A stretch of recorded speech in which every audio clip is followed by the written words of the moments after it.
Assalamualaikum, my name is Nafara Shahira binti Zulkarnain, and in this video, me and my group will present about the tourism. So for my part, I'm going to present about the introduction and definition of tourism, the types of tourism, and also roles and strategy of tourism. For the first one is introduction and definition of tourism. Tourism is a common term used to meet demand and supply, which has been applied in a wide range of different species and is used worldwide. In fact, tourism refers to tourist activities, which are also considered a travel economy.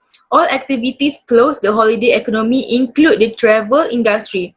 This involves things specifically connected to a tourist, including staying at a hotel, ordering a meal, and visiting an attraction for tourists. It requires oblique operations such as a transportation service that can deliver food to the restaurant in which the visitor eats, or a laundry worker who has a clean mattress sheet contract with the hotel.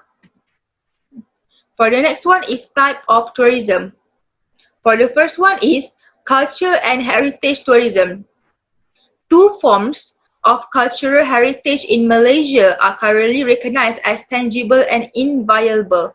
The tangible cultural heritage can be seen in the form of structures or artifact, while the intangible culture, which may also exist in relation to Malaysia's heritage, or to any part of Malaysia, or to the heritage of the Malaysian group, is expressed in terms of values, attitudes, and way of life. For the second one is medical tourism. Medical tourism refers to people traveling abroad for experimental treatment. In the past, this was generally applicable to those who visited the key science centers of well-developed countries from underdeveloped countries for treatment not at home. For the third one is education tourism. In Southeast Asia, education tourism, in particular Malaysia, has been identified as a new industry. In 2001, the Ministry of Culture, the Ministry of Arts and Tourism, and the Ministry of Education have named software in the educational field to boost tourism as one of the tools used to improve tourism. For the last one is adventure tourism. Adventure tourism is known as the trend to visiting locations that are unique and incidentally opposed to the regions of people from one place to the next in the backyard of the quarter. Adventure tourism is a type of tourism in which tourists do some adventure things like skydiving, climbing, and scuba diving. And for the next one is roles of tourism in Malaysia. For the first one is contribution to economic growth. The direct tourism contribution to GDP represents overall expenditure on traffic and tourism, including hotels, airlines, airport, travel dealers, leisure facilities, and entertainment. The overall contribution includes indirect and hasty economic impact, such as GDP and employment generated by investment in transport and tourism. Government spending to boom the tourist industry and home purchases of goods and services from travel sectors without delay. And the second one is employment generation. Tourism will build employment directly through hotels, travel agencies, airlines, and various passenger facilities, restaurant and entertainment industries, and all around the city through shopping, utilities, food and beverage, as well as financial services. Tourism also aims to supplement low-income enterprises' income through rural homestay, ecotourism, and also agriculture programs. And for the third one is stimulation of infrastructure investment. In 2016, a capital investment of RM 20.6 billion was once projected for tourism. In 2017, it was also once expected to grow by 8.2%. In order to promote tourism, authorities have undertaken improvement of infrastructure, such as the construction of KLIA, which fixed more than 40 carriers worldwide, improve road network, educate electricity and water supply, and better internet and multimedia facilities. For the fourth one is growth in different associated activities.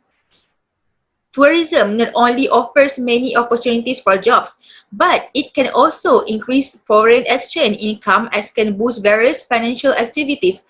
Tourism is the motor of growth.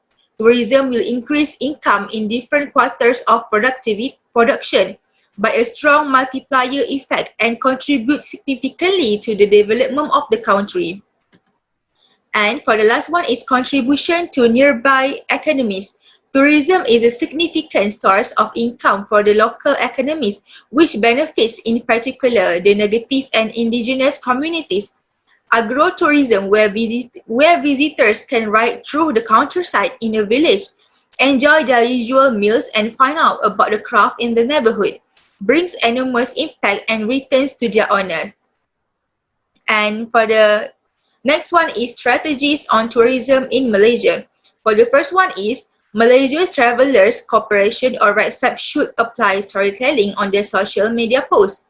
It is important to find new ways to talk to get attention and involve in our brand. It is no longer easy to simply describe the features of the goods or provided while making promotional posts on social media. Tell them why and what they can do with our service so that they can find ways to purchase or use our product, catch the interest of our target market effectively, and create additional commitment. There are enormous strong memories in this context which is build friendliness, express trust, are comprehensible, and most importantly, easy to share. Storytelling is an approach that enables you to link a story and to take advantage of its full potential with a material, symbolic, and emotional experience. For the next one is prepare health and safety services. They are more of a topic for tourists. And when coming to other nations outside their countries, they want a fitness and security service, in particular to ensure a good traffic experience in different attractions, restaurant and execution, or even to return to the air for the first time. There is a greater readiness to communicate on health and safety initiatives. Otherwise, in hospital, while travelers are in poor health or feel less good. And for the third one is improved development. The majority of tourists in various countries are attracted to upgrades and unique buildings. In Istanbul, Turkey, for example, Hagia Sophia, a building in Istanbul in Hagia Sophia, Turkey has an incredibly unique diagram which gives the visitor the wish to return. If Malaysia had many unique buildings in Malaysia, many tourists would have visited Malaysia. Malaysia will also raise its export at the same time. And for the fourth one is diversity of foods. Diversify of foods and parties. The traditional food of a number of tribes in Malaysia is of great interest to tourists. The dances of different tribes such as Malay dance and dancing hajat are often very interested by foreign travelers. Young entrepreneurs in Malaysia need to help agro-tourism in order to attract additional tourists to Malaysia. In that way, if tourists are interested in the product and want to export wood, bamboo, and or return to their country, Malaysia will be encouraged by monetary sentences. And for the last one is cleanliness. The fact that visitors come to our country is also attributed to cleanliness and serenity. Many holidaymakers who come to the US and will enjoy the beauty of the island and beaches. As an aspirational cultural legacy, the theme of cleanliness, which has become the focus of the world, needs to be emphasized. If we keep Malaysia clean, visitors will return to Malaysia, and at the same time, our usage will be recognized for the cleanliness we have in Malaysia. It will also draw numerous visitors from the backyard of Malaysia from various countries. And that's all from my part. Thank you so much. Moving on to the policy and development strategies. The first one, we have the government bodies in charge. One of the government bodies in charge is the Tourism Malaysia. The Tourist Development Corporation of Malaysia, TDC, was established by an Act of Parliament as an agency under the former of Ministry of Trade and Industry on 10 August 1972. The Tourism Malaysia has 6 objectives. There are to promote Malaysia as a major tourist destination, to show Malaysia's unique wonders, attraction and culture, to enhance Malaysia's share of events, incentive, conferences and exhibition, MICE, to increase Malaysia's tourism revenue by raising the number of visitors to Malaysia and expanding the duration of their stay, to encourage the tourism of Malaysia and its associated industries, and lastly, to help grow domestic tourism and encourage the investment in the region. Next, we have the Department Museums of Malaysia. The activities of the museum began in 1883 with the establishment of the Perak Museum in Taipei. The Sarawak Museum was established by Sir Charles Brooke Drew in 1888. In 1906, the Selangor Museum was established. The management of the museums of Perak and Selangor merged with the Department of Museums of Federated Malay States. The functions of the Department of Museum Malaysia are to study, collect, and preserve the historical, cultural, and natural heritage of the nation, to manage museums under federal administration and provide expert services and advice to the state museums, government departments, and private museums, to document the collection of the department and publish the findings of the research and provide the information creation programs through exhibits, presentation, workshop, seminars, forums, and conferences. Next, we have the National Visual Art Development Board. The history establishment of the National Art Gallery (ESLN) was the result of the idea initiated between 1954 and 1956 by the Malaya Arts Council. It is led by the late Tan Sri Mobile Shepherd and Frank Sullivan. The establishment and official opening of the National Art Gallery was led by Tunku Abdul Rahman Putra Ahaj, the first minister of Malaysia. It is a recognition of the national arts by the government. The embodiment of National Visual Arts Development Board Act 2011 in bracket at 724. It is hoped that the National Art Gallery will collect, preserve, show, and promote artwork, and promote knowledge comprehension and appreciation of the arts at all levels of society will be better accomplished. It will further allow BSVN or Balai Seni Visual Negara to set quality standards in the field of visual arts in order for national collection of visual arts to gain wider recognition through the Arts Gazette. Moving on, and the last one is Istana Budaya. The history of Istana Budaya began in 1964 when the then Ministry of Information and Broadcasting and the Ministry of Cultural and Social Welfare submitted a proposal to create the National Cultural Centre. During the 1971 National Cultural Congress, Istana Budaya was mooted as a Malaysian discourse on art. Its formation was encouraged by the creation in 1972 of the National Cultural Group, KBN, under the control of the Minister of Culture, Youth and Sports.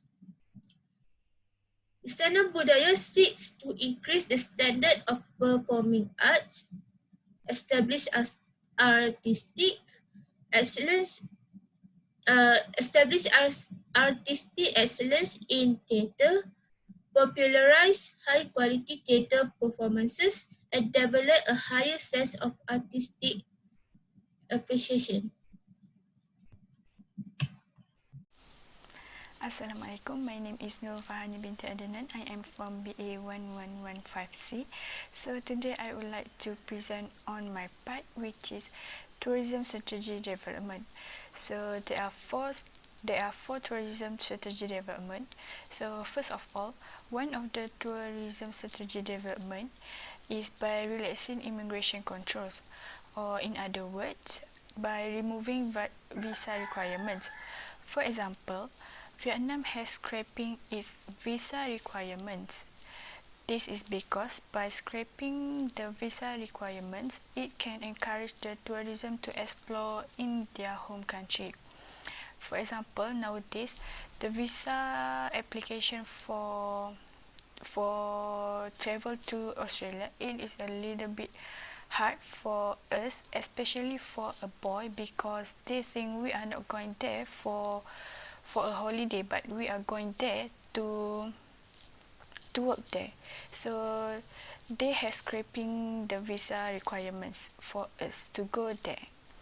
So next, another tourism strategy development is by improving transport links. For example, airports, routes and railways. For example, Vietnam has rebuilt its main two international airports, and it has updating highway, the country's principal highway, and building a new high-speed rail link running the length of the country. Vietnam Airlines is also investing heavily in new planes. It has recently 12 state-of-the-art Boeing Dreamliners. By this strategy, it also can encourage the tourists to use the public transportation to travel all over the world. In addition, another tourism strategy development is by improving tourist facilities like hotels and restaurants. For example, in Malaysia, international chains like the Concorde, JW Marriott and Grand Hyatt have been welcomed, along with a rapid expansion of local hotels. So next, another tourism strategy development is by improving local language skills. For example, for employees that have been working in tertiary sectors such as the tourist guide, they should excel in international language such as English language. In addition, if the employees have been working in the tertiary sector, they also have influence in third language such as Mandarin, so it is a bonus for them to communicate with the tourists from the China. So that's all from me. Thank you. Moving on to the growth of international tourist inflow, tourist arrivals and receipts to Malaysia from 2010 to 2019.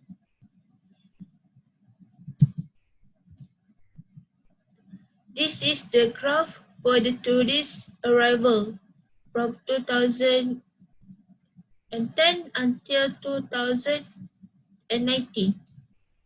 This is the receipt received in Malaysia from 2010 to 2019.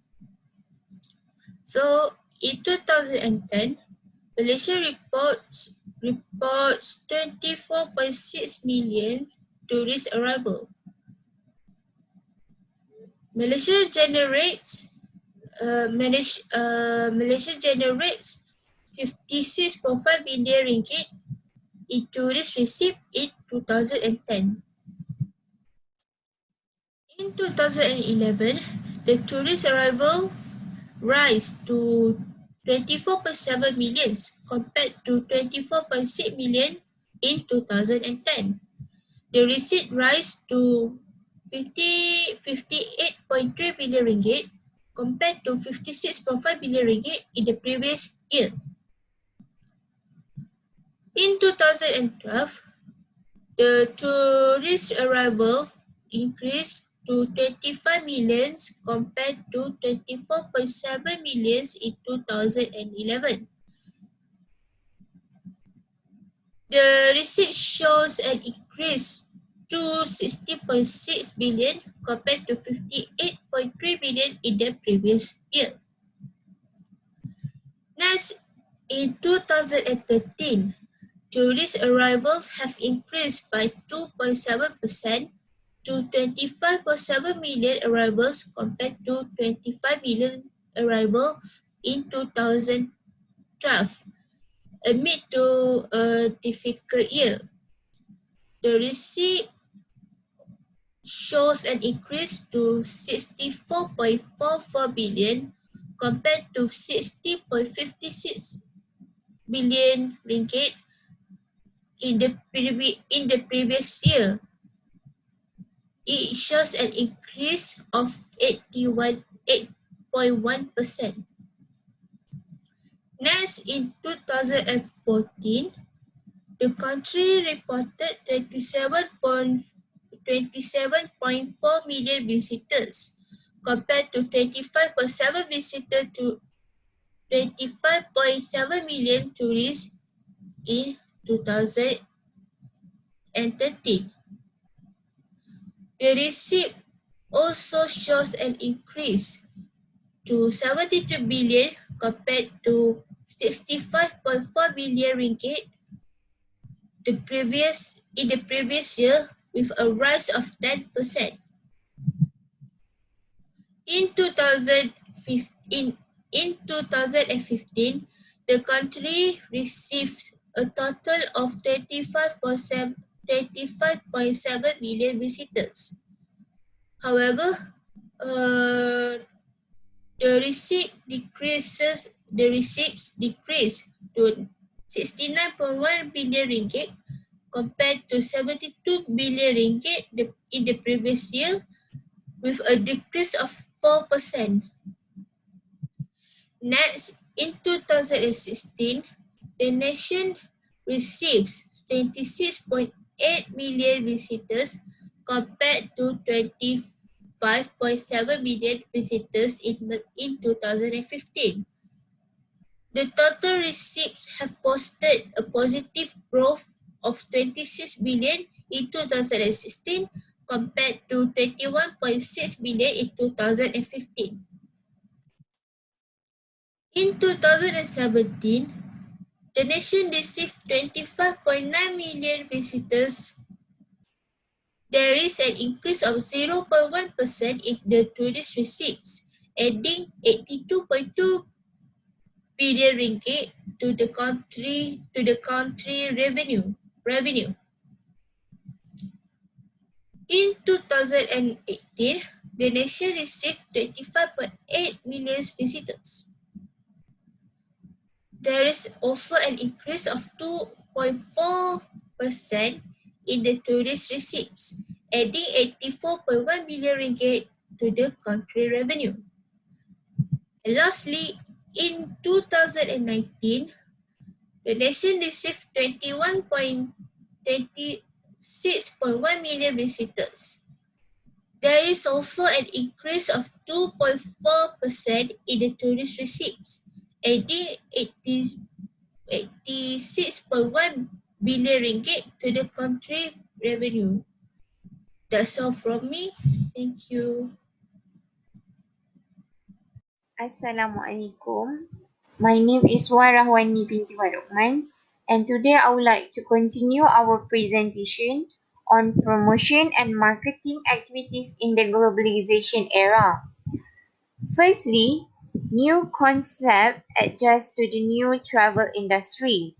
Next, the present virtual event is organized as one approach to provide an example of the experience of Malaysia as well. Furthermore, industry supporters such as Sunway Lagoon Resort World Genting Amari Hotel also encouraging and supporting the event. Next, Mottag has collaborated via its social media outlets branded as the Food Ranger. Trevor James has made progress in food analysis video blogs. James went by street to Kelantan from Kuala Lumpur for a true food.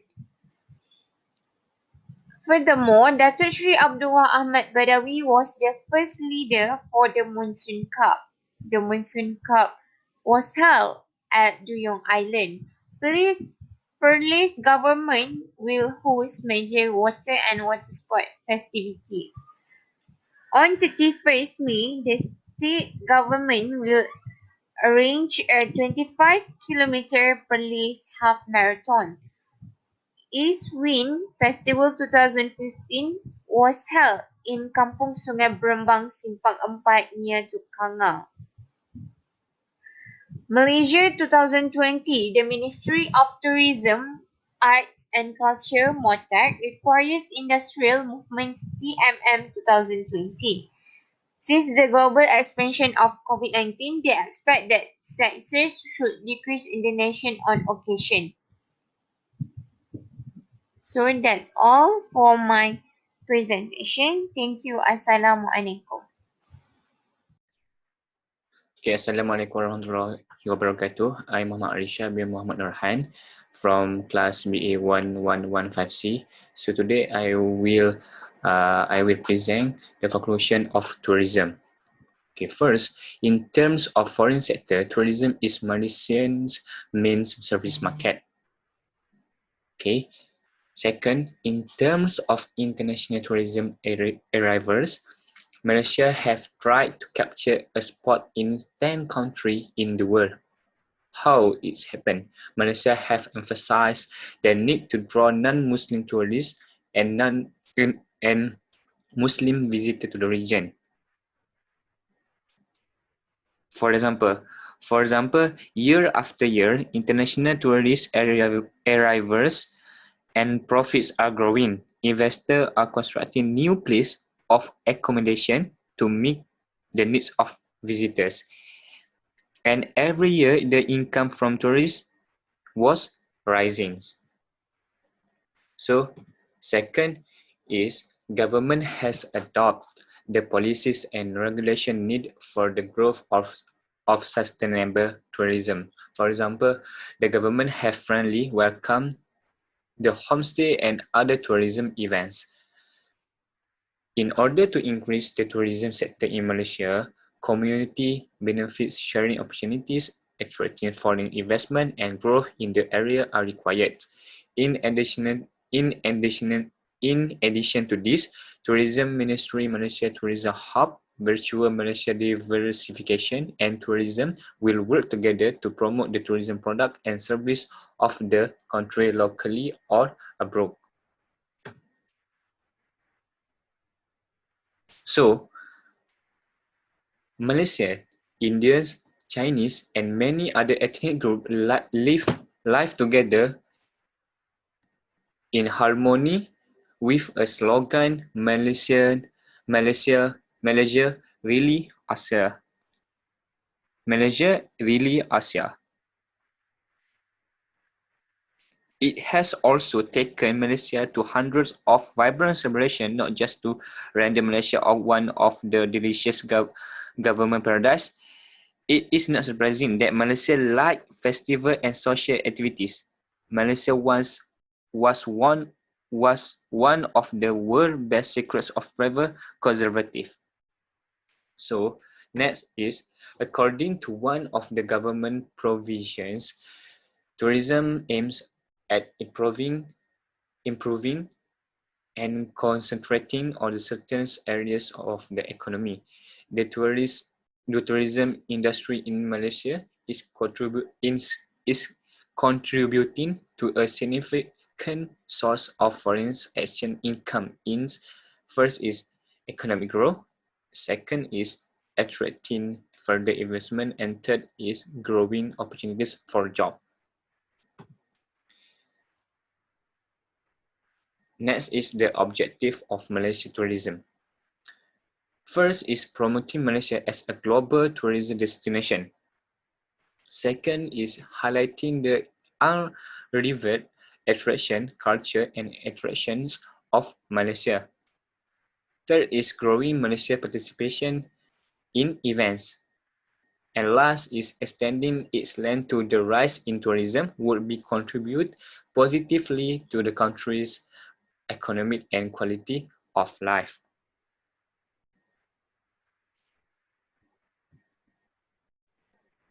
So the last part that I will present is the tourism of Malaysia. The news update in the last year, Malaysia have welcomed 26 million foreign visitors and contribute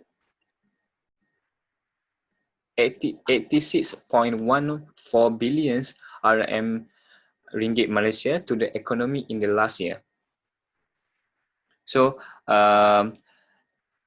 Datuk Seri Nancy Shukri said, lastly, the tourism industry is after manufacturing and commodities. It's be the third largest contributor to Malaysia GDP,